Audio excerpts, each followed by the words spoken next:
রব্বুল আলামিন মানুষকে তার আদেশ নিষেধ মেনে চলার নির্দেশ দিয়েছেন, বিরুদ্ধাচার থেকে সতর্ক করেছেন।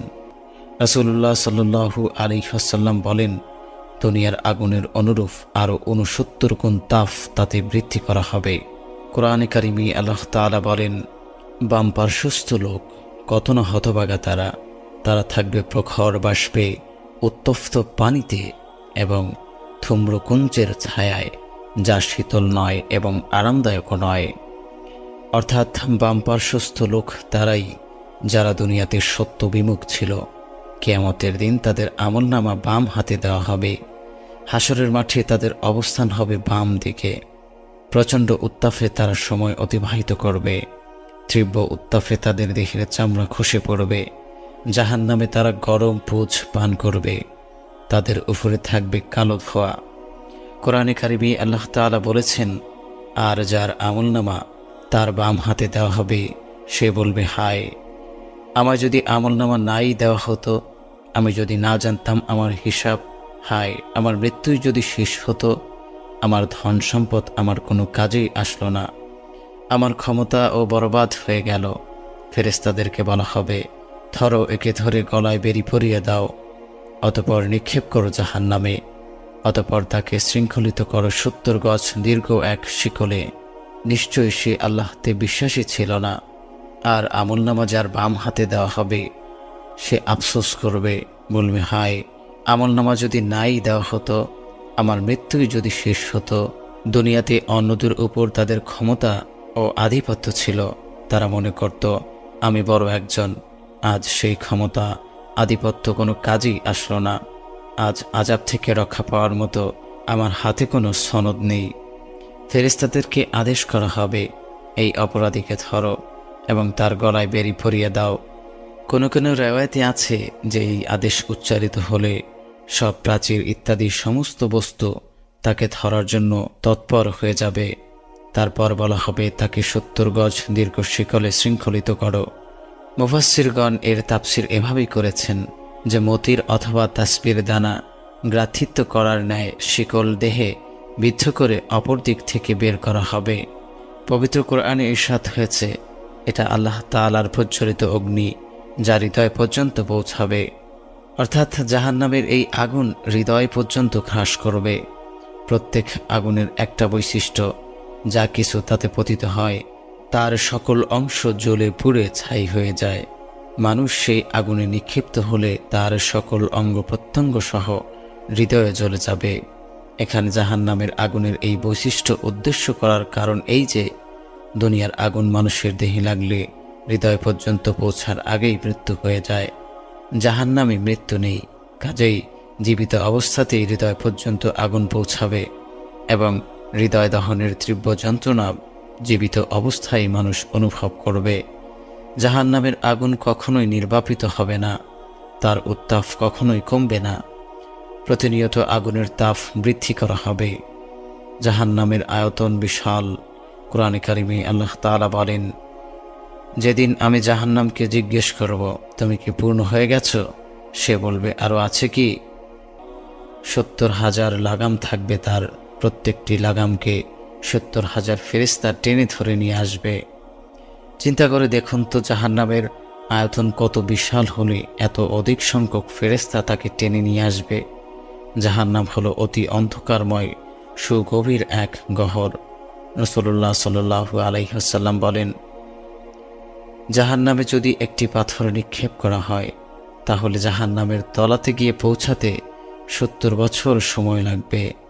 তরবানী শরীফে হজরতে আবু সাঈদ খুদরী রাদিয়াল্লাহু তাআলা আনহু থেকে বর্ণিত হয়েছে, একদিন রাসূল সাল্লাল্লাহু আলাইহি ওয়াসাল্লাম একটি ভয়ঙ্কর আওয়াজ শুনতে পেলেন। হজরতে জিবরাইল আলাইহিস সালাম আসার পর তাকে জিজ্ঞেস করলেন, এটা কিসের আওয়াজ ছিল? তিনি বললেন, হে আল্লাহর রাসূল, এটি একটি পাথর। ৭০ বছর পূর্বে এটাকে জাহান্নামে নিক্ষেপ করা হয়েছে, আর এখন তা জাহান্নামের নিচে গিয়ে পৌঁছালো। আল্লাহ তাআলার মর্জি হয়েছে, আপনাকে তা শুনিয়ে দিলেন। এরপর থেকে ওফাত পর্যন্ত রাসূল সাল্লাল্লাহু আলাইহি ওয়াসাল্লামকে কখনো মুখ ভরে হাসতে দেখা যায়নি। জাহান্নামের বাসিন্দাদের মধ্যে এমনও থাকবে যারা আল্লাহর একত্ববাদে বিশ্বাসী ছিল, যারা আল্লাহর সাথে কাউকে শরিক করেনি তবে বিভিন্ন অপরাধে জড়িত ছিল। তাদের অপরাধ অনুযায়ী শাস্তি প্রদানের পর তাদেরকে জাহান্নাম থেকে বের করা হবে। রাসূলুল্লাহ সাল্লাল্লাহু আলাইহি ওয়াসাল্লাম বলেন, শাস্তি প্রদানের পর আল্লাহ তাআলা মুমিন বান্দাদেরকে জাহান্নাম থেকে মুক্তি দিবেন। রাসূলুল্লাহ সাল্লাল্লাহু আলাইহি ওয়াসাল্লাম বলেন, মুশরিকদের সাথে আল্লাহ যখন তাদেরকে জাহান্নামে প্রবিষ্ট করাবেন তখন মুশরিকরা বলবে, তোমরা দুনিয়াতে তো নিজেদেরকে আল্লাহর নৈকট্যশীল বলে মনে করতে, আজ তবে তোমরা আমাদের সাথে জাহান্নামে কেন? এই কথা শোনার পর আল্লাহ তাদের ব্যাপারে সুপারিশের অনুমতি দিবেন। নবী ও ফেরেশতাদের সুপারিশে এবং আল্লাহ তাআলার অনুমতিতে তারা জাহান্নাম থেকে বের হয়ে আসবে। বের করার পর মুশরিকরা বলবে, হায়, আমরা যদি তাদের মতো হতে পারতাম তবে তাদের মতো আজ আমাদের ব্যাপারে সুপারিশ করা হতো, আমরাও জাহান্নাম থেকে বের হতে পারতাম। কোরআনে কারিমে আল্লাহ তাআলা বলেন, কোনো সময় কাফেররা আকাঙ্ক্ষা করবে যে কি চমৎকার হতো যদি তারা মুসলমান হতো। এরপর জান্নাতে প্রবেশের পর জাহান্নাম থেকে বের হওয়া মুমিনদের চেহারা অতিশয় কালো হওয়ার কারণে তাদেরকে জাহান্নামী বলে সম্বোধন করা হবে। তখন তারা বলবে, হে মহান প্রতিপালক, আমাদের থেকে এই উপাধি সরিয়ে নিন। তখন তাদেরকে জান্নাতের একটি নদীতে গোসলের আদেশ দেওয়া হবে। গোসল করার পর তাদের চেহারার কৃষ্ণবর্ণ দূর হয়ে যাবে। রাসূলুল্লাহ সাল্লাল্লাহু আলাইহি ওয়াসাল্লাম আরও বলেন, এভাবেই সকল মানুষের বিচার কার্য সমাধান করার পর আল্লাহ তাআলা যখন নিজ রহমতে অনেক জাহান্নামীকে মুক্ত করার ইচ্ছা করবেন, তখন আল্লাহ তাআলা ফেরেশতাদেরকে বলবেন, যারা আল্লাহর সাথে কাউকে অংশীদার সাব্যস্ত করেনি এমন লোকদের মধ্যে লা ইলাহা ইল্লাল্লাহ সাক্ষ্য প্রদানকারীকে জাহান্নাম থেকে বের করতে। ফেরেশতারা তাদেরকে সেজদার চিহ্ন দেখে দেখে শনাক্ত করবে। সেজদার অঙ্গসমূহ ব্যতীত তাদের সর্বাঙ্গই আগুনে তার নাড়িভুঁড়ি ছিঁড়ে পড়বে এবং সে তার চারপাশে গাধার মতো ঘুরতে থাকবে। কাফের মুশরিকরা তাদের পূজ্য মূর্তি ও উপাসকদেরকে মহান মনে করত, তাদের নামে পশু বলি দিত, তাদের খুশি করতে জানমাল ব্যয় করত। তারা মনে করত এসব মূর্তিগুলো তাদের উপকার করতে পারবে। কিয়ামতের দিন আল্লাহ তাদের সাথে তাদের পূজ্য উপাসকদেরও জাহান্নামে নিক্ষেপ করবেন। তারা তো নিজেরাই মুক্ত হতে পারবে না, তাদের ইবাদতকারীকে কিভাবে মুক্ত করবে? কোরআনে কারিমে আল্লাহ তাআলা বলেন, অমোঘ প্রতিশ্রুতির সময় নিকটবর্তী হলে কাফেরদের চক্ষু উচ্চ স্থির হয়ে যাবে। হায় আমাদের দুর্ভাগ্য, আমরা এ বিষয়ে বেখবর ছিলাম, এবং আমরা গুনাহগারী ছিলাম। তোমরা এবং আল্লাহর পরিবর্তে তোমরা যাদের পূজা করো সেগুলো জাহান্নামের ইন্ধন, তোমরাই তাতে প্রবেশ করবে। এই মূর্তিরা যদি উপাসক হতো তবে জাহান্নামে প্রবেশ করত না। প্রত্যেকেই তাতে চিরস্থায়ী হয়ে থাকবে। তারা সেখানে চিৎকার করবে, সেখানে তারা কিছুই শুনতে পাবে না। সূরা আম্বিয়া। এই আয়াতের ব্যাখ্যায় দুনিয়াতে কাফেরেরা যেসব মিথ্যা উপাসকদের পূজা করত, এই আয়াতে তাদের সবার জাহান্নামে প্রবেশের কথা বর্ণনা করা হয়েছে। এখানে প্রশ্ন হতে পারে যে অবৈধ ইবাদত তো হযরতে ঈসা আলাইহিস সালাম ও হযরতে ওজায়ের আলাইহিস সালাম ও ফেরেশতাদেরকেও করা হতো, এখন তারাও কি জাহান্নামে যাবেন?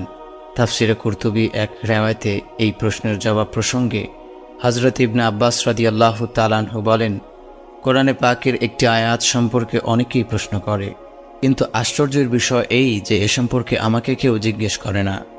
জানি না প্রশ্নের জবাব তারা জানে কিনা। না তারা সন্দেহের জবাবের প্রতি ভ্রুক্ষেপই করে না। কেউ কেউ আরজ করল, আপনি কোন আয়াতের কথা বলছেন? তিনি বলছেন, আয়াতটি হলো আল্লাহ তাআলা কোরআনে কারিমের ভিতরে বলছেন, তোমরা এবং আল্লাহ ব্যতীত তোমরা যাদের ইবাদত করো সবাই জাহান্নামের ইন্ধন হবে। সূরা আম্বিয়া। এই আয়াত অবতীর্ণ হওয়ার পর কাফেররা বলতে থাকে, এতে আমাদের উপাসকদের চরম অপমান করা হয়েছে। তখন তারা তাদের কিতাবী আলিম ইবনে জাবআরির কাছে গিয়ে এই বিষয়ে নালিশ করল। সে বলল, আমি সেখানে উপস্থিত থাকলে তাদেরকে এর সমুচীন জবাব দিতাম। কাফেররা জিজ্ঞেস করল, আপনি কি জবাব দিতেন? সে বলল, আমি বলতাম যে খ্রিস্টানরা হযরতে ঈসা আলাইহিস সালাম এবং ইহুদিরা হযরতে ওজায়ের আলাইহিস সালামের ইবাদত করে তাদের সম্পর্কে। হে মুহাম্মদ সাল্লাল্লাহু আলাইহি ওয়াসাল্লাম, আপনি কি বলেন? নাউজুবিল্লাহ, তারাও কি জাহান্নামে যাবে? তার এই কথা শুনে কাফেররা খুব খুশি হয়ে গেল যে বস্তুতই মুহাম্মদ সাল্লাল্লাহু আলাইহি ওয়াসাল্লাম একথার জবাব দিতে পারবে না। এই ঘটনার পরিপ্রেক্ষিতে আল্লাহ তাআলা আবার এক আয়াত নাজিল করেন, আয়াতটির অর্থ হল, যাদের জন্য আমার পক্ষ থেকে পুণ্য ও সুফল অবধারিত হয়ে গেছে তারা এই জাহান্নাম থেকে অনেক দূরে থাকবে। সূরা আম্বিয়া আয়াত নম্বর 101।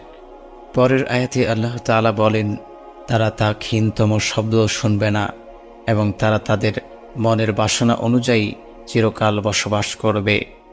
প্রিয় ভাই ও বোন আমার, জাহান্নামের আযাবের ভয়াবহ বর্ণনাগুলো যদি অন্তরের অবস্থা পরিবর্তন হতো, আযাবের ভয় যদি অন্তরে আসতো, গুনাহমুক্ত জীবন করতে পারতাম। হজরতে আহমদ বিন হাবর রহমতুল্লাহি আলাই বলেন, আফসোস, মতের বৃষ্টির গর্জনই আমি সইতে পারি না, তাহলে আমি কিভাবে জাহান্নামের গর্জন সহ্য করব? ইমাম গাজ্জালী রহমতুল্লাহি আলাই বলেন, হে মানুষ, পরকালীন ভয়াবহ আযাবসমূহকে মনে করো, গুনাহ থেকে বাঁচো, অবাধ্যতা থেকে ফিরে আসো, নেক কাজের দিকে অগ্রগামী হও। জেনে রেখো, আল্লাহ পাক জাহান্নাম ও তার যাবতীয় ভয়ঙ্কর আযাব যেমন সৃষ্টি করেছেন তাতে বিন্দুমাত্র কম বেশি হবে না, তাই এটা স্থিরকৃত চূড়ান্ত বিষয়। আল্লাহ সুবহানাহু ওয়া তাআলা কুরআনে কারীমের ভিতরে বলেন, সৎ কর্মশীল হবে জান্নাতবাসী আর অসৎ কর্মশীল হবে জাহান্নামবাসী। অতএব তুমি নিজেকে এই আয়াতের সামনে ধরো, তোমার অবস্থান নির্ণয় করো। তবে হ্যাঁ, প্রকৃত সিদ্ধান্ত সম্পর্কে আল্লাহ তাআলাই ভালো জানেন। আল্লাহ তাআলা কাকে জান্নাত দেবেন এবং কাকে জাহান্নাম দেবেন সেটা আল্লাহ তাআলাই ভালো জানেন। যার যার আমল অনুযায়ী একত্ববাদী বিশ্বাসী গুনাহগার মুমিন বান্দাদের শাস্তি নির্ধারিত হবে। কবিরা গুনাহে লিপ্ত ব্যক্তিদের শাস্তি সগীরা গুনাহে লিপ্ত ব্যক্তিদের সমান হবে না। কারো কারো শাস্তি তাদের অন্যান্য সৎ কর্মের ফলে হ্রাস করা হবে। জান্নাতের অনেকগুলো দরজা থাকবে, সেগুলো দিয়ে জান্নাতীরা আনন্দ চিত্তে জান্নাতে প্রবেশ করবে। তাদের চেহারা হবে পূর্ণিমার চাঁদের মতো উজ্জ্বল। অপরদিকে জাহান্নামীরা 7টি দরজা দিয়ে জাহান্নামে প্রবেশ করবে। তাদের চেহারাগুলো হবে কালো, অন্তর হবে প্রতিহিংসায় ভরপুর। একে অন্যকে তিরস্কার ও অভিশাপ দিতে থাকবে। তাদের ধাক্কা দিয়ে জাহান্নামে নিক্ষেপ করানো হবে। 7টি দরজা দিয়ে তারা জাহান্নামে প্রবেশ করবে। প্রতিটি দরজার জন্যই রয়েছে নির্দিষ্ট সংখ্যক জাহান্নামী। কোরআনে কারিমে আল্লাহ সুবহানাহু ওয়া তাআলা ইরশাদ করেন, তাদের সবার নির্ধারিত স্থান হচ্ছে জাহান্নাম। এর 7টি দরজা আছে, প্রত্যেক দরজার জন্য এক একটি পৃথক দল আছে। সূরা আল হিজর। কাফেররা জাহান্নামে উপনীত হলে জাহান্নামের দরজাগুলো উন্মুক্ত করা হবে। এরপর তারা চিরকাল বসবাসের জন্য তাতে প্রবেশ করবে। কাফেরদেরকে জাহান্নামের দিকে দলে দলে হাঁকিয়ে নেওয়া হবে। হযরতে আলী রাদিয়াল্লাহু তাআলা আনহু বলেন, জাহান্নামের দরজাসমূহ একটি অপরটির উপরে স্থাপিত। প্রথমটি পূর্ণ হয়ে গেলে দ্বিতীয়টি, এরপর তৃতীয়টি, এভাবেই সবগুলো দরজা পূরণ করা হবে। আল্লাহ সুবহানাহু ওয়া তাআলা অন্য এক আয়াতে ইরশাদ করেন, নিঃসন্দেহে মুনাফিকরা রয়েছে জাহান্নামের সর্বনিম্ন স্তরে, আর তোমরা তাদের জন্য সাহায্যকারী কখনো পাবে না। সূরা আন-নিসা। রাসূলুল্লাহ সাল্লাল্লাহু আলাইহি ওয়াসাল্লাম বলেন, কিয়ামতের দিন জাহান্নামের সর্বনিম্ন শাস্তিপ্রাপ্ত ব্যক্তি এই হবে যে তাকে আগুনের 2টি জোতা পরিয়ে দেওয়া হবে, যার তাফে মাথার মগজ পর্যন্ত বিগলিত হতে থাকবে।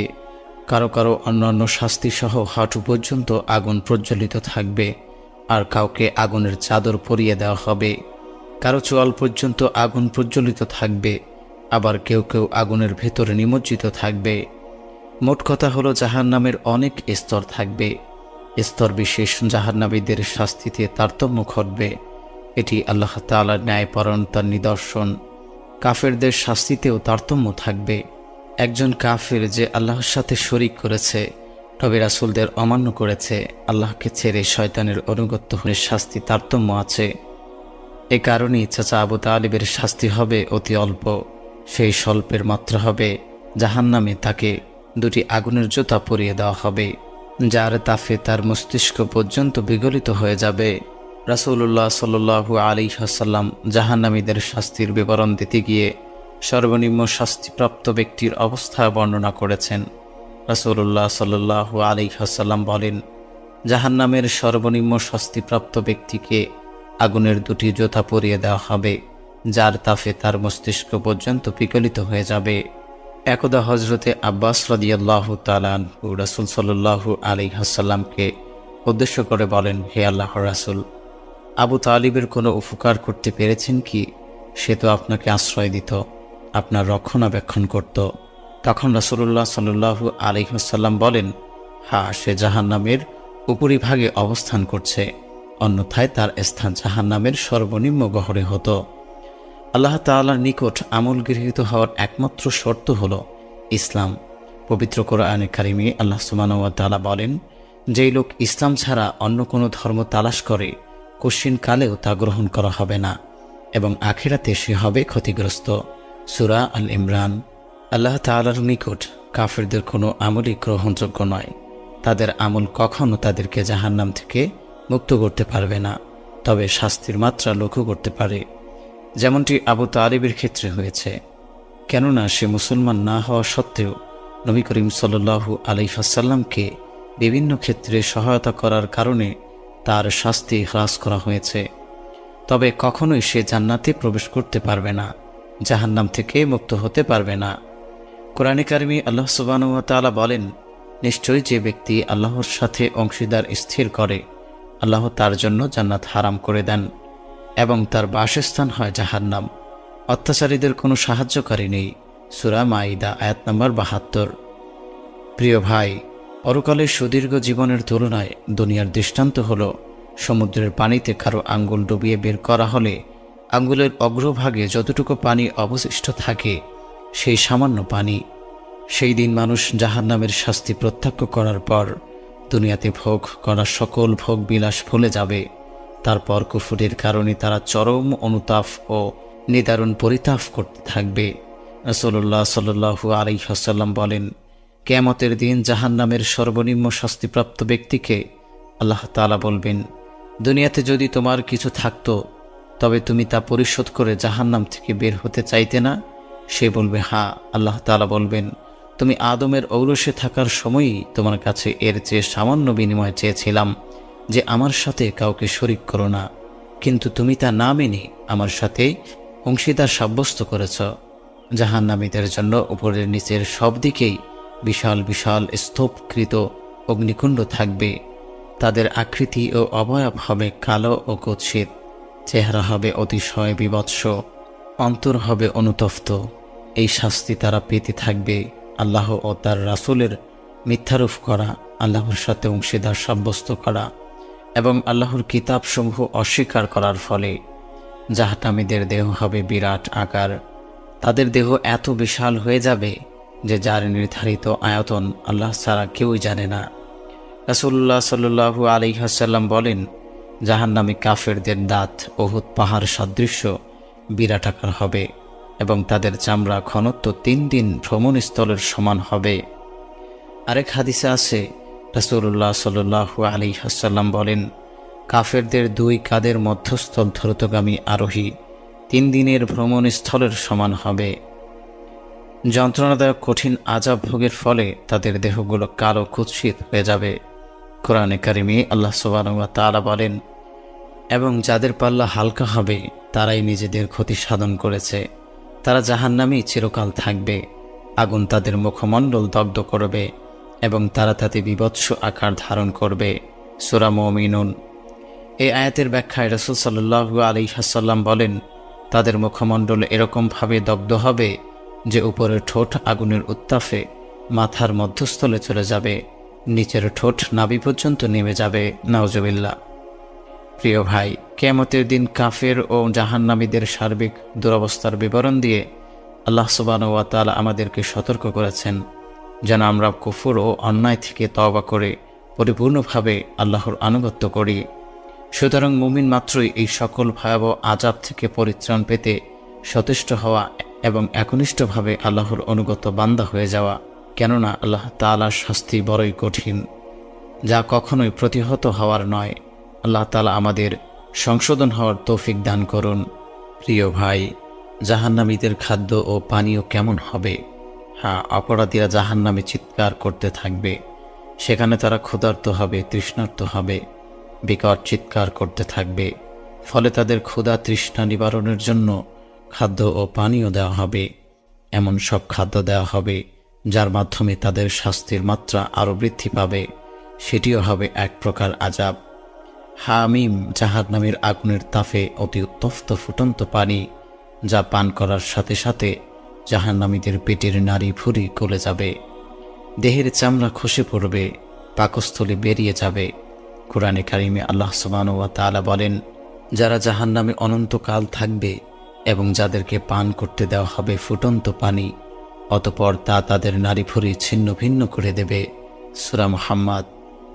গাচ্ছাক বরফের চেয়ে শীতল পানীয়, অতি ঠান্ডা হওয়ায় তা পানাহার যোগ্য হবে না এবং জাহান্নামীদের জন্য তা আরও শাস্তির উপকরণ হবে।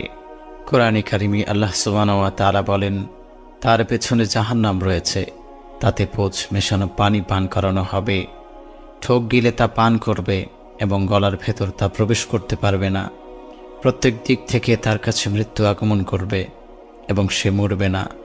তার পশ্চাতেও রয়েছে কঠোর আযাব। সূরা ইব্রাহিম। হযরত ইবনে আব্বাস রাদিয়াল্লাহু তাআলা আনহু বলেন, তেলের নিচে জমাট বাঁধা ঘন বস্তুর মতো পানি জাহান্নামীদেরকে আরও ভিন্ন রকম পানীয় পান করানো হবে। ফুটন্ত পানি, পুঁজ, দূষিত রক্ত ছাড়াও বিভিন্ন পদের পানীয় রয়েছে, যেগুলো অতি পিপাসায় অপারগ হয়ে তারা পান করবে। জাহান্নামীরা এসব পানি বাধ্য হয়ে পান করবে।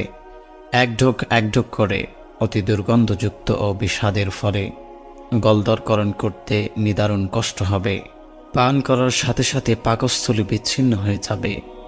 আল্লাহ সুবহানাহু ওয়া তাআলা পবিত্র কোরআনে কারিমের ভিতরে বলেন, উপকার করবে না জাহান্নামীদের পোঁছ। আল্লাহ তাআলা কোরআনে কারিমের ভিতরে বলেন, অতএব আজকের দিন এখানে তার কোনো সুহৃদয় নেই এবং কোনো খাদ্য নেই ক্ষত নিঃসৃত পোঁছ ব্যতীত। অপরাধীরা ব্যতীত কেউই এটা খাবে না। সূরা আল হাক্কা।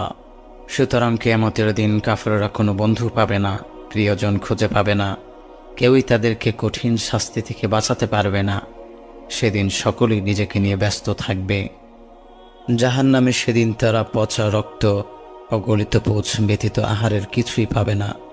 দুনিয়াতে যেমন তারা আল্লাহর নিষিদ্ধ বস্তুর স্বাদ আস্বাদন করেছে, প্রতিদানস্বরূপ তারা সেখানে এসব নিকৃষ্ট খাদ্য ভক্ষণ করবে। জাক্কুম জাহান্নামের গহ্বর থেকে উদ্গত নিকৃষ্টতম বৃক্ষের ফল, যা বিষাদে ভরপুর ও অতিশয় দুর্গন্ধযুক্ত। অনিচ্ছা সত্ত্বেও জাহান্নামীরা তা ভক্ষণ করবে।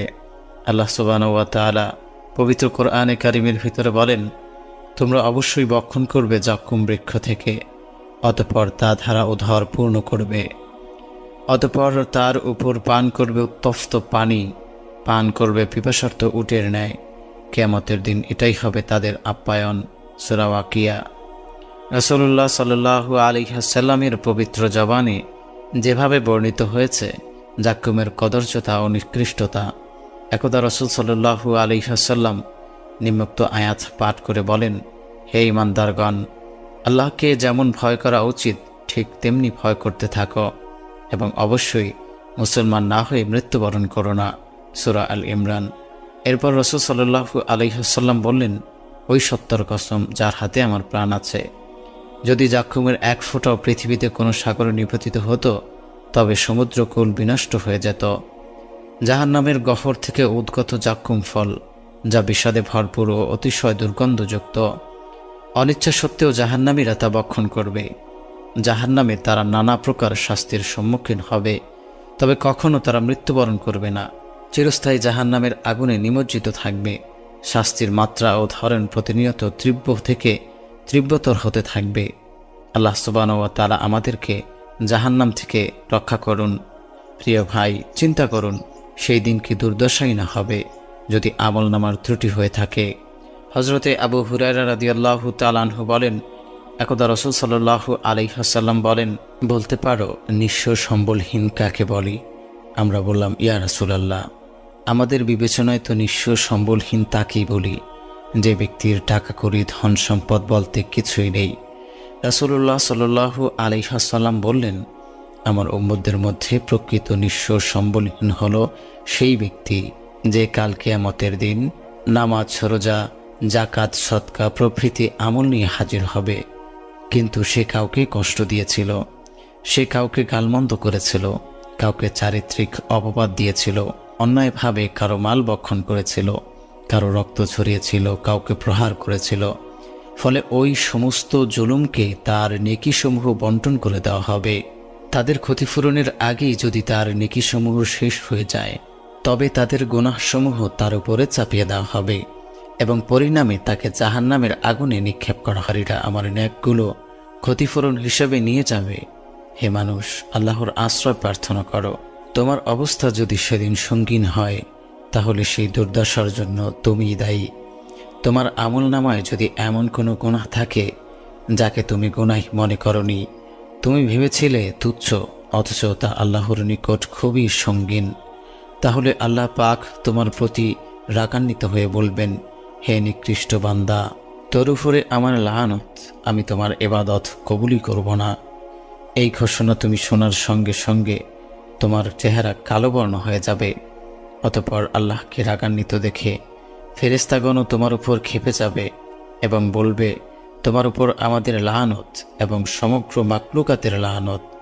ঠিক ওই মুহূর্তে জাবানিয়া নামক আযাবের ফেরেশতারা তোমার দিকে অগ্রসর হবে। আল্লাহকে রাগান্বিত দেখে তারাও রাগে ফেটে পড়বে। তাদের চেহারাও গঠন হবে খুবই প্রীতিপ্রদ। তারা তোমাকে উপর করে তোমার কপালের চুল ধরে টেনে হিচড়ে নিয়ে যাবে। তারা তোমার প্রতি অত্যন্ত নিষ্ঠুর আচরণ করবে।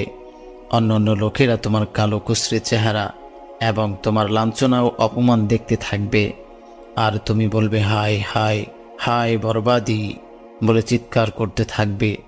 জবাবে ফেরেশতাগণ বলবে, আজ শুধু একটি ধ্বংস আহ্বান করো না, বরং শত শত ধ্বংসের দোয়া করো। ফেরেশতারা উচ্চ আওয়াজে ঘোষণা করবে যে এই ব্যক্তি অমুকের সন্তান অমুক। আল্লাহ তাআলা তার অপকর্মসমূহ প্রকাশ করে দিয়েছেন, তাকে লাঞ্ছিত ও অপদস্থ করেছেন। তার কুকর্মসমূহ দরুন তার উপর লানত করেছে, ফলে তার কপাল এমন পোড়াই পড়েছে, কোনদিন আর এই কপাল চড়া লাগবে না। ভাগ্যের এই বিড়ম্বনা থেকে তার কখনোই মুক্তি নেই। হে প্রিয় ভাই, বহু ক্ষেত্রে এই ধরনের পরিণতি ভুগতে হবে এমন সব গুনাহের কারণে যা তুমি লোক চক্ষুর আড়ালে গোপনে করছো, অথচ লোক লজ্জার ভয়ে মানুষ কি বলবে এই লজ্জায় তা করছো। ছি, তুমি কত বড় বোকা! তুমি ক্ষণস্থায়ী এই দুনিয়ার মানুষের কাছে লজ্জিত হওয়ার ভয় করছো, অথচ কিয়ামতের দিন সমস্ত মানুষের সামনে অপদস্থ হওয়ার কথা ভাবছ না। সেখানে তো শুধু অপমানই হবে না, বরং আল্লাহর রোষানলে পতিত হবে, ভীষণ যন্ত্রণাদায়ক শাস্তি হবে। জাবানিয়া নামক আযাবের ফেরেশতারা টেনে হিচড়ে জাহান্নামে নিক্ষেপ করবে। তারপরেও তুমি বেপরোয়া, উদাসীন, ভয়হীন। যেসব কারণে মানুষ জাহান্নামে যাবে তারই কিছু সংক্ষিপ্ত আলোচনা করব আজকে আমরা। তাই ভিডিওটি একটু মনোযোগ সহকারে দেখুন এবং আপনার ভিতর সেই ভুল ত্রুটি এবং গুনাহগুলো বিদ্যমান আছে কিনা নিজের সাথে মিলিয়ে দেখুন এবং আজই সেই গুনাহগুলো পরিত্যাগ করার চেষ্টা করুন। মানুষ যেসব কারণে জাহান্নামে যাবে, এক নম্বরে হচ্ছে দুর্নীতিবাজ বিচারক। মানুষের মাঝে ন্যায় বিচার কার্যকর করার জন্য ইসলামী বিচার ব্যবস্থা আল্লাহ তাআলা নির্ধারণ করে দিয়েছেন। বান্দাকে ন্যায় বিচারের আদেশ দিয়েছেন। সুতরাং যে ব্যক্তি বিচার কার্যে দুর্নীতি করবে, অবিচার করবে, অন্যায়ভাবে বিচারে জিতিয়ে দিবে, ঘুষ নিয়ে অসত্যকে সমর্থন করবে, অবশ্যই সে জাহান্নামে নিজের ঠিকানা নির্ধারণ করবে, সে জাহান্নামে যাবে। যে বিচারক না জেনে না বুঝে বিচার করেছে, সেও জাহান্নামে যাবে। 2 নম্বরে হচ্ছে জাল হাদিস বর্ণনা। যারা জাল হাদিস বর্ণনা করে তা আল্লাহ রাসূল সাল্লাল্লাহু আলাইহি ওয়াসাল্লামের বাণী বলে প্রচার করে, এটি অত্যন্ত গর্হিত কাজ ও চরম অপরাধ। এই ধরনের অপরাধের শাস্তি অনেক ভয়াবহ। জাল হাদিস বর্ণনার দ্বারা শরীয়তের মাসলা মাসাইল গরমিল দেখা দেয়। ধর্মীয় গুরুত্বপূর্ণ বিষয়গুলো নিয়ে মানুষ বিভ্রান্তিত হয়। এ কারণেই রাসূল সাল্লাল্লাহু আলাইহি ওয়াসাল্লাম এই ধরনের গর্হিত অপরাধকে জাহান্নামের প্রতিশ্রুতি দিয়েছেন। রাসূলুল্লাহ সাল্লাল্লাহু আলাইহি ওয়াসাল্লাম বলেছেন, আমার নামে মিথ্যা বলো না, যে আমার নামে মিথ্যা বলবে অবশ্যই সে জাহান্নামে প্রবেশ করবে। 3 নম্বরে হচ্ছে খুন হত্যা। এটি একটি জঘন্য অপরাধ। হাসরের দিন সর্বপ্রথম মানুষের রক্তের ফয়সালা করা হবে। হত্যাকারী চরম বিপর্যয়ের সম্মুখীন হবে। আল্লাহ তাআলা হত্যাকারীকে লানত করেছেন। কোরআনে কারিমে আল্লাহ সুবহানাহু ওয়া তাআলা বলেছেন, যে ব্যক্তি স্বেচ্ছাক্রমে মানুষকে হত্যা করে তার শাস্তি জাহান্নাম, তাতেই সে চিরকাল থাকবে। আল্লাহ তার প্রতি ক্রুদ্ধ হয়েছেন। তাকে অভিসম্পাত করেছেন এবং তার জন্য ভীষণ শাস্তি প্রস্তুত রেখেছেন। সূরা নিসা। রাসূলুল্লাহ সাল্লাল্লাহু আলাইহি ওয়াসাল্লাম বলেন, সকল জিন ইনসান যদি একজন মুমিনকে হত্যা করতে মনস্থ করে তবে সকলেরই আল্লাহ জাহান্নামে নিক্ষেপ করবেন। হত্যাকারী ও হত্যার আদেশদাতার জন্য আল্লাহ তাআলা জান্নাত হারাম করেছেন। 4 নম্বরে হচ্ছে সুদ হারাম। ইসলাম একটি পূর্ণাঙ্গ জীবন বিধান। ধর্মীয়, সামাজিক, অর্থনৈতিক, মোট কথা সব বিষয়ের সুস্পষ্ট নিদর্শনা ইসলামে বিদ্যমান। এর মধ্যে একটি হল সুদ নিষিদ্ধ হওয়া। আল্লাহ তাআলা কোরআনে সুদ ভক্ষণ কঠোরভাবে নিষিদ্ধ করেছেন। রাসূলুল্লাহ সাল্লাল্লাহু আলাইহি ওয়াসাল্লামও সুদের ব্যাপারে সতর্ক করেছেন। কোরআনে কারিমে আল্লাহ তাআলা বলেন, আল্লাহ তাআলা ক্রয় বিক্রয় হালাল করেছেন এবং সুদ হারাম করেছেন। এরপর যার কাছে তার পালনকর্তার পক্ষ থেকে উপদেশ এসেছে এবং সে থেকে বিরত হয়েছে, পূর্বে যা হয়েছে তার ব্যাপারে সে আল্লাহ তাআলার উপর নির্ভরশীল।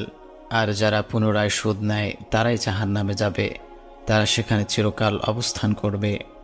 রাসূলুল্লাহ সাল্লাল্লাহু আলাইহি ওয়াসাল্লাম বলেন, তোমরা 7টি ধ্বংসাত্মক কাজ থেকে বেঁচে থাকো।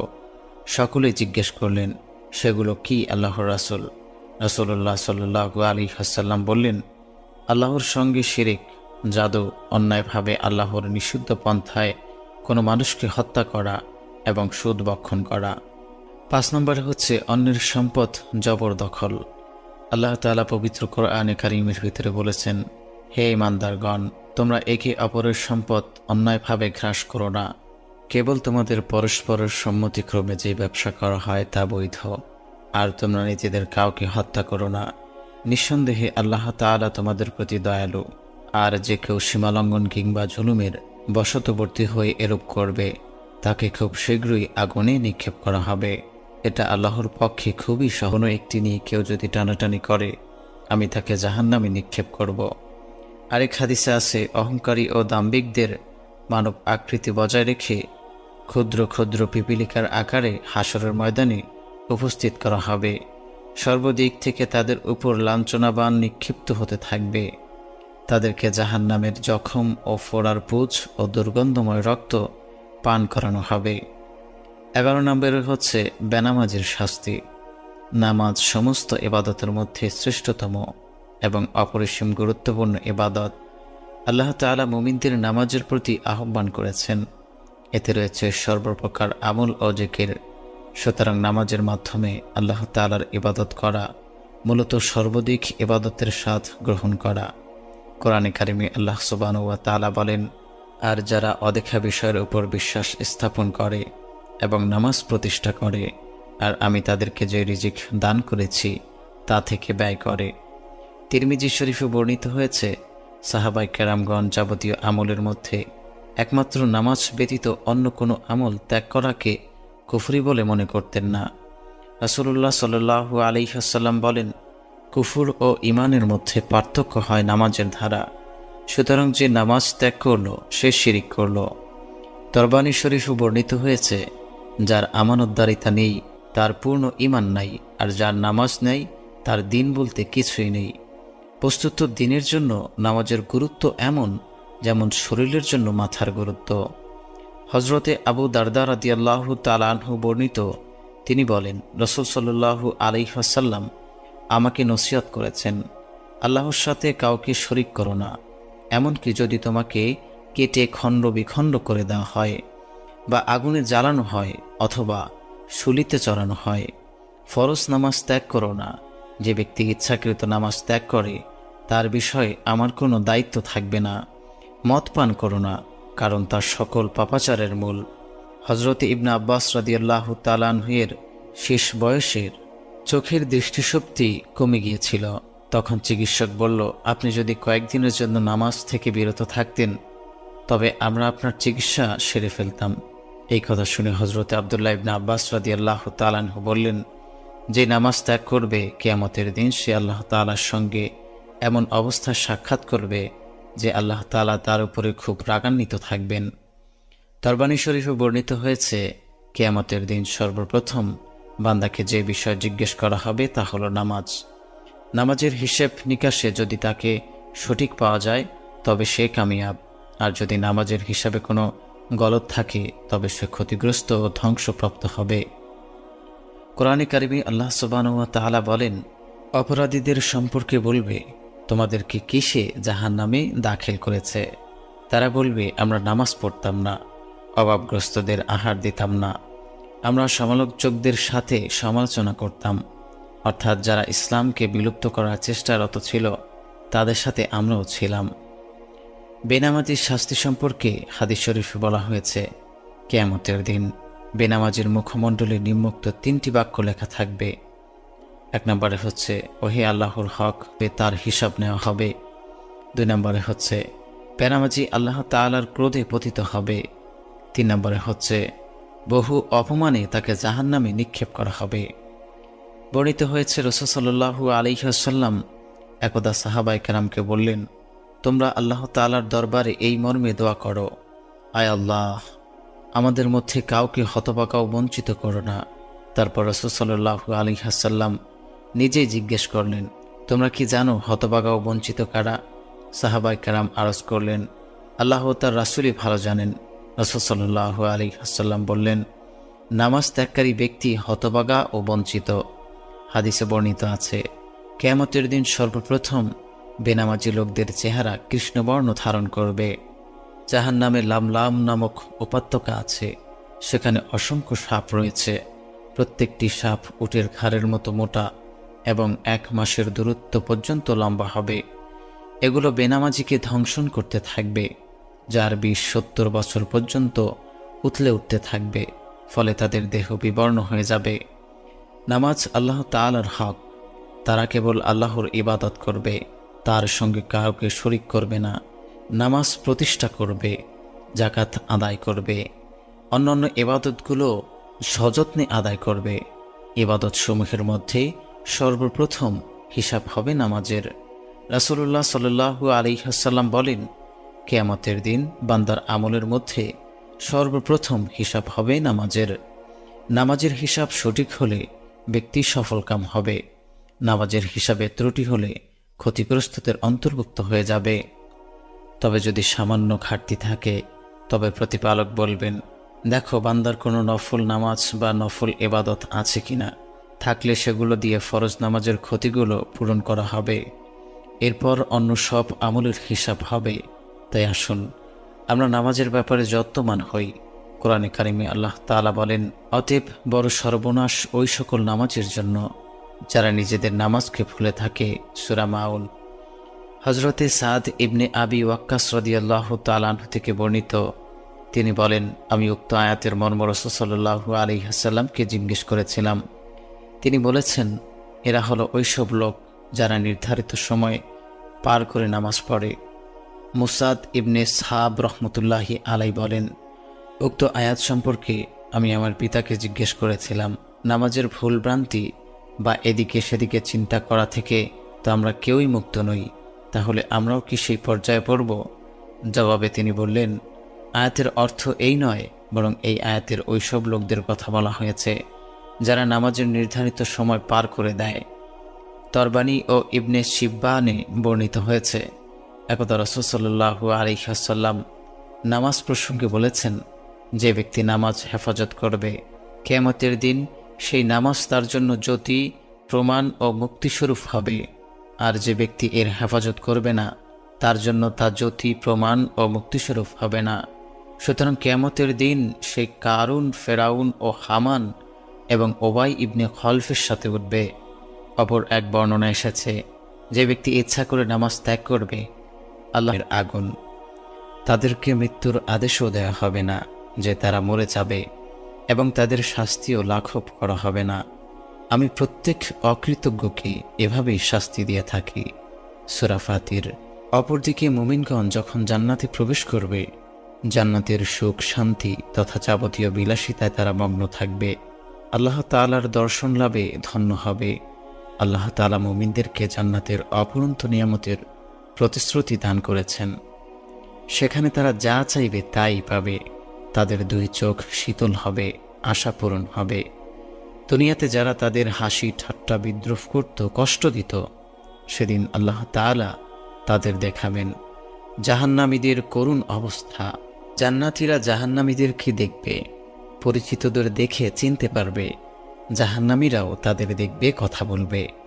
জান্নাতীরা তাদের বিভিন্নভাবে সম্বোধন করে ডাকবে। জান্নাতবাসীরা যেহেতু আল্লাহর প্রতিশ্রুতি সত্যরূপে পেয়েছে, তারা এখন জান্নাতের সুখ শান্তি উপভোগ করছে। জান্নাত সত্য, জাহান্নামের শাস্তি সত্য। জান্নাতবাসী জাহান্নামে ওইসব লোকদের দেখতে পাবে যারা দুনিয়াতে তাদের হেয় প্রতিপন্ন করত, কষ্ট দিত, জুলুম করত, যারা নির্ভীক্ষে ও নিশ্চিন্তে দুনিয়া জীবনযাপন করত, জান্নাত ও জাহান্নামকে বিশ্বাসী করত না, সত্য মিথ্যা নির্ণয়ের অনাগ্রহী ছিল। জাহান্নামবাসীদের প্রতি জান্নাতীদের সেই সম্বোধন কোরআনে কারিমে আল্লাহ সুবহানাহু ওয়া তাআলা উল্লেখ করেছেন। আল্লাহ সুবহানাহু ওয়া তাআলা কোরআনে কারিমের ভিতরে বলেছেন, জান্নাতীরা জাহান্নামীদেরকে দেখে বলবে, আমাদের সাথে আমাদের প্রতিপালক যে ওয়াদা করেছিলেন তা আমরা সত্য পেয়েছি। অতএব তোমরাও কি তোমাদের প্রতিপালকের ওয়াদা সত্য পেয়েছ? তারা বলবে, হ্যাঁ। এরপর একজন ঘোষক উভয়ের মাঝখানে ঘোষণা করবে আল্লাহর অভিসম্পাত জালিমদের উপরে, যারা আল্লাহর পথে বাধা দিত এবং তাতে বক্রতা অন্বেষণ করত। তারা পরকালের বিষয়ে অবিশ্বাসী ছিল। সূরা আরাফ। তারপর জান্নাতবাসী যখন জাহান্নামীদের দগ্ধ দেহগুলো প্রত্যক্ষ করবে, শাস্তির কঠিন দৃশ্য, তাদের রক্ত ও দুর্গন্ধযুক্ত পোজ বক্ষণ অবলোকন করবে, তখন তারা জাহান্নামীদের প্রতি তিরস্কার করবে, বলবে, দুনিয়ায় অনিষ্টের পক্ষে তোমাদের অবস্থান আজ তো তোমাদের কোনোই উপকার করতে পারেনি। তোমাদের ধন সম্পদ ও প্রভাব প্রতিপত্তি সবই ব্যর্থতার রূপ নিয়েছে। তোমরা তো আজ সম্মিলিত আযাবে নিপতিত। কোরআনে কারিমে আল্লাহ সুবহানাহু ওয়া তাআলা বলেন, উভয়ের মাঝে একটি প্রাচীর থাকবে এবং আরাফের উপর অনেক লোক থাকবে। তারা প্রত্যেককে তাদের চিহ্ন দ্বারা চিনে নেবে। তারা জান্নাতীদের ডেকে বলবে, তোমাদের উপর শান্তি বর্ষিত হোক। তারা তখনও জান্নাতে প্রবেশ করবে না, কিন্তু প্রবেশ করার ব্যাপারে আগ্রহী হবে। পরের আয়াতে আল্লাহ সুবহানাহু ওয়া তাআলা বলেন, যখন তাদের দৃষ্টি জাহান্নামীদের উপর পড়বে, তখন বলবে, হে আমাদের প্রতিপালক, আমাদেরকে এই জালেমদের সাথী করো না। আরাফবাসী তাদেরকে তাদের চিহ্ন দ্বারা চিনবে। তাদেরকে ডেকে বলবে, তোমাদের দল বল ও ঔদ্ধত্য তোমাদের কোনো কাজে আসেনি। সেটা হবে বড়ই লজ্জাজনক সম্বোধন। আযাবে নিবেদিত অবস্থায় জাহান্নামীরা আর্তনাদ করতে থাকবে।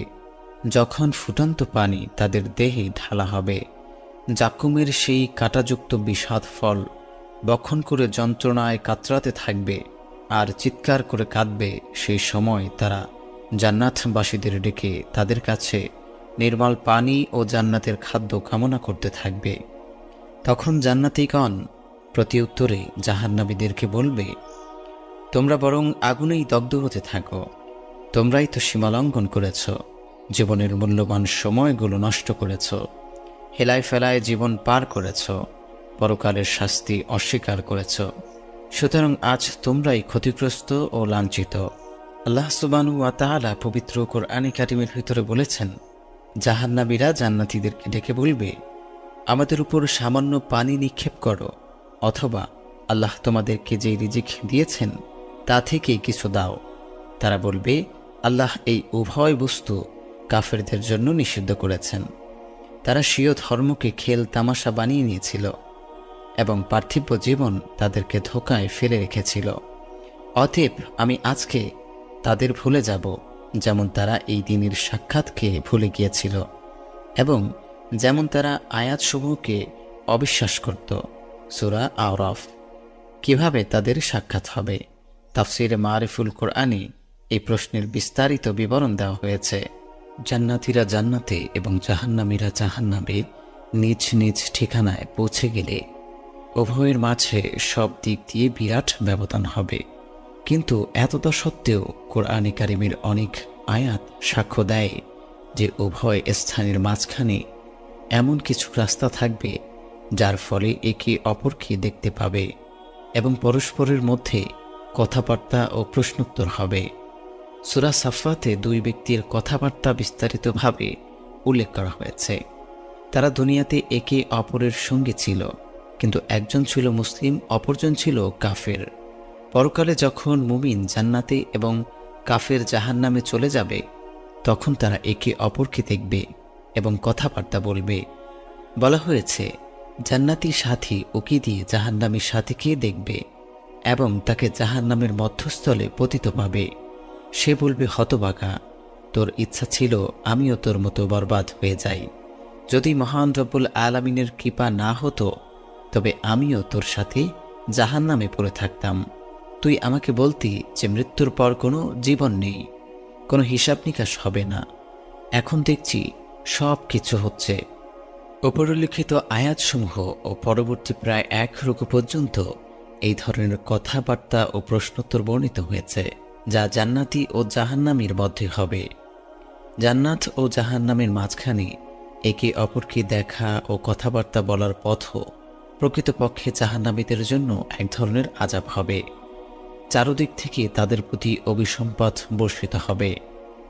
জান্নাতীদের অপরন্ত নিয়ামত ও সুখ ভোগের উপকরণ দেখে জাহান্নামীরা আগুনের শাস্তির সাথে সাথে অন্তফের আগুনেও তারা দগ্ধ হবে। অপরদিকে জান্নাতীদের নিয়ামত ও সুখে এক নতুন যাত্রা সংযোজন হবে, কেননা প্রতিপক্ষের বিপদ দেখে নিজ সুখ ও নিয়ামতের মূল্য বেড়ে যাবে। যারা দুনিয়াতে ধার্মিকদের প্রতি বিদ্রোহ ও হাসি ঠাট্টা করত এবং তারা কোনরূপ প্রতিশোধ নিত না, ধৈর্য ধরত, আজ মজলুমরা জালেমদের অপমানিত ও লাঞ্ছিত অবস্থায় আযাবে পতিত দেখে তারা হাসবে যে তাদের কৃতকর্মের প্রতিফল তারা পেয়ে গেছে। কোরআনে কারিমে আল্লাহ সুবহানাহু ওয়া তাআলা বলেছেন, যারা অপরাধী তারা বিশ্বাসীদেরকে উপহাস করত এবং তারা যখন তাদের কাছ দিয়ে গমন করত তখন পরস্পরের চোখ টিপে ইশারা করত। তারা যখন তাদের পরিবার পরিজনের কাছে ফিরত তখনও হাসাহাসি করে ফিরত। আর যখন তারা বিশ্বাসীদেরকে দেখত তখন বলতো, নিশ্চয়ই এরা বিভ্রান্ত। অথচ তারা বিশ্বাসীদের তত্ত্বাবধায়ক রূপে প্রেরিত হয়নি। আজ যারা বিশ্বাসী তারা কাফেরদেরকে উপহাস করছে, সিংহাসনে বসে তাদেরকে অবলম্বন করছে। কাফেররা যা করত তার প্রতিফল পেয়েছে তো। সূরা মুত্তাফিন। এখন আসা যাক যে আরববাসী কি এবং আরববাসী কারা হবে। কিছু লোক এমনও থাকবে যারা জাহান্নাম থেকে মুক্তি পাবে, কিন্তু তখনও জান্নাতে প্রবেশ করতে পারবে না, জান্নাতে প্রবেশের অপেক্ষায় থাকবে। তাদেরকেই আরাফবাসী বলা হয়। তাফসীরবিদগণ বলেন, হাসরের ময়দানে 3টি দল হবে। 1, সুস্পষ্ট কাফির ও মুশরিক। এদের ফুলসিরাতে চলার প্রশ্নই আসে না, এর আগেই জাহান্নামের দরজা দিয়ে ভেতরে ঢুকিয়ে দেওয়া হবে। 2 নম্বরে হচ্ছে মুমিনদের দল, তাদের সাথে ঈমানের আলো থাকবে। 3 নম্বরে হচ্ছে মুনাফিকদের দল, এরা দুনিয়াতে মুমিনদের সাথে লাগা থাকত, সেখানেও প্রথম দিকে মুমিনদের সাথে লাগা থাকবে এবং ফুলসিরাতে চলতে শুরু করবে। তখন একটি ভীষণ অন্ধকার সবাইকে ঘিরে ফেলবে। মুমিনরা ঈমানের আলোর সাহায্যে সামনে এগিয়ে যাবে। মুনাফিকরা ডেকে ডেকে তাদেরকে বলবে, একটু আসো, আমরাও তোমাদের আলো দ্বারা উপকৃত হই। তখন আল্লাহর পক্ষ থেকে কোনো ফেরেশতা বলবে, পেছন ফিরে যাও এবং সেখানেই আলো তালাশ করো। বস্তুত এই আলো ঈমান ও সৎকর্মের। এই আলো মুনাফিকরা পাবে না, এই আলো মুমিনরা পাবে। প্রকৃত ঈমানদার তারা ছিল না, তাই সে আলো থেকে তারা কোনোভাবেই উপকৃত হতে পারবে না। এমত অবস্থায় মুমিন ও মুনাফিকদের মাঝে একটি প্রাচীর বেষ্টনী দাঁড় করিয়ে দেওয়া হবে। মুনাফিকরা অন্ধকারে ফুলসিরাত পার হতে গিয়ে নিচের উত্তপ্ত আগুনে পড়ে জ্বলতে থাকবে, ভেতরে মুমিনরা থাকবে। তাদের সামনে আল্লাহর রহমত ও জান্নাতের মনোরম পরিবেশ বিরাজ করবে। এখানে তাফসীরবিদগণের মতে জান্নাত ও জাহান্নামের মধ্যবর্তী প্রাচীর বেষ্টনীয় উপরিভাগকে আরাফ বলা হয়। প্রিয় ভাই, আসুন জীবনের কৃতকর্মগুলোর হিসাব নিই। সময় তো চলে যাচ্ছে, তওবা করার সময় পাবে না। কখন মৃত্যু এসে পড়ে, কি উপায় হবে যদি গুনাহগার অবস্থায় তওবা ছাড়াই মরে যাই? আমি তো বরবাদ হয়ে যাব। অন্তরকে অন্ধকার মুক্ত করুন, আযাবের ভয় ক্রন্দন করতে শিখুন। অনুতপ্ত হৃদয় আল্লাহ তাআলা পছন্দ করেন। অনুতাপকারী ব্যক্তি আল্লাহ তাআলার রহমতের আশা করতে পারে। কিন্তু হঠকারী ব্যক্তি যেন আল্লাহর গজবের প্রতীক্ষায় থাকে। একদিন না একদিন আমলনামা হাতে অবশ্যই আসবে, এবং দুনিয়ায় যা করত মৃত্যু এমন এক সময় আসবে যা আচমকা এসে উপস্থিত হবে। তখন আমল করার সুযোগই পাবে না। ক্ষণস্থায়ী দুনিয়ার স্বাদ সামানের মোহে ধোঁকাগ্রস্ত। যেই স্থান ত্যাগ করে তোমাকে চলে যেতে হবে তার চিন্তা পরিত্যাগ করো। যেই স্থানে তোমাকে অনন্তকাল থাকতে হবে সেই স্থানের চিন্তামগ্ন হও। ভেবে দেখো সেই ভয়ঙ্কর বিপদসমূহের কথা। মনে রেখো, আল্লাহ পাক জাহান্নামের ভয়ঙ্কর আযাব সমূহ যেমন সৃষ্টি করেছেন তাতে তিল মাত্র কম বেশি হবে না। এটা স্থিতকৃত চূড়ান্ত বিষয়। তো আসুন আমরা অনুতপ্ত হৃদয়ে গুনাহগুলোর জন্য তওবা করি। তওবা আল্লাহ পছন্দ করেন। বান্দার তওবায় আল্লাহ খুশি হন। হযরতে আদম আলাইহিসসালাম ও হাওয়া আলাইহিসসালাম আল্লাহ তাআলার রহমত ও অনুগ্রহ থেকে নিরাশ না হয়ে তাৎক্ষণিকভাবে তওবা, লজ্জা ও অনুতাপ প্রকাশ করেছিলেন। তাদের দোয়া ছিল, হে আমাদের পালনকর্তা, আমরা নিজেদের উপর জুলুম করেছি। যদি আপনি আমাদেরকে ক্ষমা না করেন এবং আমাদের প্রতি অনুগ্রহ না করেন তবে আমরা অবশ্যই ধ্বংস হয়ে যাব। সূরা আরাফ। মহান রব্বুল আলামিন আমাদেরকে দুনিয়া ও আখিরাতের সকল প্রকার আযাব গজব থেকে হেফাজত করুন। প্রিয় দিনী ভাই ও বোনেরা, জাহান্নামের ভয়াবহতার বর্ণনা তো আমরা ইতিপূর্বেই জেনেছি। কোন গুনাহের কারণে জাহান্নামের আযাব হবে তাও জেনেছি। আল্লাহ তাআলা জান্নাত ও জাহান্নাম সৃষ্টি করে উভয়ের বৈশিষ্ট্য বলে দিয়েছেন, জান্নাতের পথ বলে দিয়েছেন, আবার জাহান্নামের আযাব থেকে বাঁচার উপায়ও বলে দিয়েছেন। আল্লাহ তাআলা জোর করে কারোর উপর কিছু চাপিয়ে দেন না। আল্লাহ তাআলা সব কিছু পরিষ্কারভাবে বলে দিয়েছেন, হেদায়েতের পথ বলে দিয়েছেন, শিখিয়ে দিয়েছেন, উৎসাহ দিয়েছেন, সতর্ককারীগণের মাধ্যমে সতর্ক করেছেন। একদিকে কুফরের চিরস্থায়ী জাহান্নামের উপকরণ, অপরদিকে ঈমান ও সৎকর্ম জাহান্নাম থেকে মুক্তির মাধ্যম। এ কারণেই মুমিনগণ আল্লাহ তাআলার কাছে ঈমানের ওসিলা দিয়ে জাহান্নামের আযাব থেকে আশ্রয় প্রার্থনা করে। কোরআনে কারিমে আল্লাহ সুবহানাহু ওয়া তাআলা ইরশাদ করেন, যারা বলে, হে আমাদের পালনকর্তা, আমরা ঈমান এনেছি, কাজেই আমাদের গুনাহগুলো ক্ষমা করে দাও আর আমাদেরকে জাহান্নামের আযাব থেকে রক্ষা করো। সূরা আল ইমরান। আল্লাহ ব্যতীত কোনো উপাস্য নেই এবং মুহাম্মদ সাল্লাল্লাহু আলাইহি ওয়াসাল্লাম আল্লাহর রাসূল, এই কথা সাক্ষ্য দেওয়া ঈমানের লক্ষণ। এটি জান্নাতের চাবিকাঠি। এটি আল্লাহর রজ্জ এবং আল্লাহর প্রদর্শিত সরল পথ। এটি ইসলামের প্রধান শর্ত, শান্তিময় এই ধর্মের প্রবেশের পথ, জাহান্নাম থেকে মুক্তির প্রধান উপায়। রাসূল আকরাম সাল্লাল্লাহু আলাইহি ওয়াসাল্লাম বলেন, যে ব্যক্তি সাক্ষ্য দেবে যে আল্লাহ ছাড়া কোনো উপাস্য নেই এবং মুহাম্মদ সাল্লাল্লাহু আলাইহি ওয়াসাল্লাম আল্লাহর রাসূল, তার উপরে আল্লাহ তাআলা জাহান্নামকে নিষিদ্ধ করে দেবেন। আল্লাহ ও তার রাসূলকে ভালোবাসলে জাহান্নাম থেকে মুক্তি। মহব্বত হল হৃদয় সম্পৃক্ত একটি বিষয় যা দ্বারা বান্দা আল্লাহর নৈকট্য লাভ করে। আল্লাহ ও আল্লাহর রাসূলের মহব্বতের অর্থে এক ব্যক্তি রাসূল আকরাম সাল্লাল্লাহু আলাইহি ওয়াসাল্লামকে জিজ্ঞেস করল, কিয়ামত কবে হবে? উত্তরে রাসূল আকরাম সাল্লাল্লাহু আলাইহি ওয়াসাল্লাম বলেছিলেন, সেজন্য তুমি কি প্রস্তুতি নিয়েছ? সে বলল, কিছুই না, তবে আমি আল্লাহ ও তার রাসূলকে ভালোবাসি। রাসূল আকরাম সাল্লাল্লাহু আলাইহি ওয়াসাল্লাম বললেন, তুমি তোমার ভালোবাসা পোষণকৃতদের সঙ্গেই থাকবে। হযরতে আনাস রাদিয়াল্লাহু তাআলা আনহু বলেন, এ কথা শুনে আমরা সেদিন এত খুশি হয়েছিলাম যে ইতিপূর্বে কোনো দিনই এত খুশি হইনি। হযরতে আনাস রাদিয়াল্লাহু তাআলা আনহু বলেন, আমি ভালোবাসি প্রিয় নবীজিকে, আবু বকর ও ওমরকে। তাদের মতো আমল না করতে পারলেও ভালোবাসা পোষণকারী হিসেবে তাদের সঙ্গে থাকব বলে আশা রাখি। দান সদকা জাহান্নাম থেকে মুক্তির উপকরণ। উৎকৃষ্ট আমল হলো দান, যা মানুষকে পবিত্র করে, রহমত ও বরকত বৃদ্ধি করে। রাসূল আকরাম সাল্লাল্লাহু আলাইহি ওয়াসাল্লাম বলেন, কিয়ামতের দিন তোমাদের প্রত্যেকের সাথে আল্লাহ তাআলা কথা বলবেন, মাঝখানে কোনো দোভাষী থাকবে না। তখন বান্দা ডান দিকে তাকিয়ে তার কৃতকর্ম দেখতে পাবে, বাম দিকে তাকিয়েও কৃতকর্ম দেখতে পাবে, সামনের দিকে তাকিয়ে জাহান্নাম দেখতে পাবে। সুতরাং খেজুরের একটি অংশ দিয়ে হলেও তোমরা জাহান্নাম থেকে বাঁচো। আরেক হাদিসে বর্ণিত হয়েছে, রাসূল আকরাম সাল্লাল্লাহু আলাইহি ওয়াসাল্লাম বলেন, একটি খেজুরের টুকরো দিয়ে হলেও যদি কেউ জাহান্নাম থেকে বাঁচতে পারে সে যেন তাই করে। রাসূল আকরাম সাল্লাল্লাহু আলাইহি ওয়াসাল্লাম দান সৎকার প্রতি উৎসাহ দিয়েছেন। সম্পদ কম হলেও দানে অবহেলা করতে নেই, কারণ তা জাহান্নাম থেকে মুক্তির উপকরণ। রোজা জাহান্নাম থেকে মুক্তির উপকরণ। রোজা একটি গুরুত্বপূর্ণ ইবাদত। রোজাদারগণকে আল্লাহ তাআলা জাহান্নাম থেকে মুক্তির প্রতিশ্রুতি দিয়েছেন। রাসূল আকরাম সাল্লাল্লাহু আলাইহি ওয়াসাল্লাম বলেন, রোজা হলো জাহান্নাম থেকে মুক্তির ঢাল। ঠিক যেমনি তোমরা যুদ্ধক্ষেত্রে আত্মরক্ষার জন্য ঢাল ব্যবহার করো। রোজার ফজিলত সম্পর্কে কোরআন ও হাদিসের বহু জায়গায় গুরুত্বারোপ করা হয়েছে।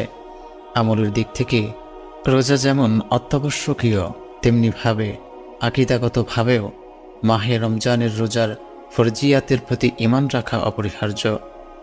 সুতরাং এই ফরজিয়াতের অস্বীকারী ব্যক্তি কাফের। পবিত্র কোরআনে কারিমে আল্লাহ সুবহানাহু ওয়া তাআলা বলেন, হে ঈমানদারগণ, তোমাদের উপর রোজা ফরজ করা হয়েছে, যেরূপ ফরজ করা হয়েছিল তোমাদের পূর্ববর্তীগণের উপর, যাতে তোমরা পরহেজগার হতে পারো। সূরা বাকারা। রাসূল আকরাম সাল্লাল্লাহু আলাইহি ওয়াসাল্লাম বলেন, যখন রমজান মাসের প্রথম রাত উপস্থিত হয়, জান্নাতের সব দরজা খুলে দেওয়া হয় এবং পুরনো মাস ব্যাপী একটি দরজা বন্ধ করা হয় না। আল্লাহ তাআলা একজন ঘোষককে হুকুম প্রদান করেন, সে এই মর্মে ঘোষণা দেয়, হে পুণ্যের আশাবাদী, অগ্রসর হও, হে অমঙ্গলকামী, দূর হও। আরও ঘোষণা দেয়, আছে কোনো ক্ষমা প্রার্থী, তাকে ক্ষমা করা হবে। আছে কোনো প্রার্থনাকারী, তার প্রার্থনা কবুল করা হবে। আছে কোনো তওবাকারী, তার তওবা কবুল করা হবে। সকাল পর্যন্ত এই আহ্বান অব্যাহত থাকে। প্রতি রাত্রে আল্লাহ তাআলা 10 লক্ষ গুনাহগার ব্যক্তিকে মুক্তি দান করেন ইফতারের সময়, যাদের জন্য জাহান্নাম অপরিহার্য হয়ে গিয়েছিল। সুবহানাল্লাহ। দরিদ্র হওয়ার ফলে যদি খরচ করার সামর্থ্য না থাকে, রাসূল আকরাম সাল্লাল্লাহু আলাইহি ওয়াসাল্লাম বললেন, তবে সৎ কাজের আদেশ ও অসৎ কাজ থেকে নিষেধ করবে। বললাম, অপারগ হওয়ার কারণে যদি সৎ কাজের আদেশ এবং অসৎ কাজ থেকে নিষেধও করতে না পারি। রাসূল আকরাম সাল্লাল্লাহু আলাইহি ওয়াসাল্লাম বললেন, নির্বোধের জন্য উপকারী কিছু করবে। বললাম, যদি সে নিজেই নির্বোধ হয়, ফলে কোনো উপকার না করতে পারে। রাসূল আকরাম সাল্লাল্লাহু আলাইহি ওয়াসাল্লাম বললেন, তবে মাজলুমকে সহায়তা করবে। বললাম, যদি দুর্বল হওয়ার কারণে সে মাজলুমকে সহায়তা করতে না পারে। রাসূল আকরাম সাল্লাল্লাহু আলাইহি ওয়াসাল্লাম বললেন, তুমি দেখছি তোমার সাথীর জন্য কোনো কল্যাণই অবশিষ্ট রাখছ না, যার দ্বারা সে মানুষের কষ্ট দূর করবে। বললাম, হে আল্লাহর রাসূল, এগুলো করলে কি সে জান্নাতে প্রবেশ করবে? রাসূল আকরাম সাল্লাল্লাহু আলাইহি ওয়াসাল্লাম বললেন, কোনো মুসলিম যদি উপরোক্ত কোনো একটি বৈশিষ্ট্য আঁকড়ে ধরে, কিয়ামতের দিন ওই বৈশিষ্ট্যই তাকে হাত ধরে জান্নাতে প্রবেশ করিয়ে দেবে। সুবহানাল্লাহ। প্রিয় ভাই ও বোনেরা, আসুন পরকালের প্রস্তুতি নেই। পরকালের প্রস্তুতি নেওয়া আমাদের জীবনের লক্ষ্য হোক। দুনিয়ার জীবন মাত্র কয়েকদিনের। শৈশব, কৈশোর, যৌবন, এরপর বার্ধক্য, এভাবেই সাজানো সব কিছু। দুনিয়ার সব ঐশ্বর্য কয়দিনের জন্য ব্যবহার করতে দেওয়া হয়েছে। আমরা যদি সঠিকভাবে এর ব্যবহার করি, তবে আল্লাহ তাআলা আমাদের নিয়ামত আরও বাড়িয়ে দেবেন। দুনিয়াতে যদি আমরা দৃষ্টির সংরক্ষণ করি, তবে পরকালে আল্লাহ তাআলা আমাদেরকে এমন দৃষ্টি দেবেন, যে দৃষ্টি দিয়ে আমরা মহান রব্বুল আলামিনকে দেখতে পাব, নবীদের চেহারা দেখতে পাব। দুনিয়াতে যদি আমরা আল্লাহ তাআলার সামনে আমাদের কপাল নত করি, তবে কিয়ামতের দিন আল্লাহ তাআলা আমাদের মাথায় সম্মানের টুপি পরাবেন। বলা হবে, এরা আমার সেই সব বান্দা যারা দুনিয়াতে আমার সামনেই কেবল মাথা নোয়াত। যৌবনে আমরা যদি ইজ্জত রক্ষা করি, চরিত্রকে পাপ মুক্ত রাখতে পারি, তবে আমরা যখন প্রতিপালকের সামনে দাঁড়াবো, তখন রোদের সময় হবে, সূর্য চমকাতে থাকবে, লোকেরা ঘামের মধ্যেই সাঁতরাতে থাকবে। তখন আল্লাহ তাআলা বলবেন, যৌবনে যারা ইবাদত করেছ, পবিত্রতা রক্ষা করেছ, তাদের উপর আমার রহমতের চাদর মেলে ধরব, এমনভাবে তাদের ছায়া দেব, গরম কিনা এরা বুঝতেই পারবে না। তাই প্রিয় ভাই, যেহেতু মৃত্যু, কিয়ামত, হাসর, মিজান, ফলসেরাত, জান্নাত, জাহান্নাম অলঙ্ঘনীয় সত্য, তা ঘটবেই। তাই মনে রাখতে হবে, আমাকেও মরতে হবে, হাসরের দিন আল্লাহর সামনে দাঁড়াতে হবে। তাই আমাকেও সেদিনের প্রস্তুতি নিতে হবে। আল্লাহ তাআলা আমাদের সবাইকে পরকালের প্রস্তুতি নেওয়ার, আল্লাহ তাআলার প্রিয় বান্দা হয়ে কবরে যাওয়ার মতো তৌফিক দান করুন।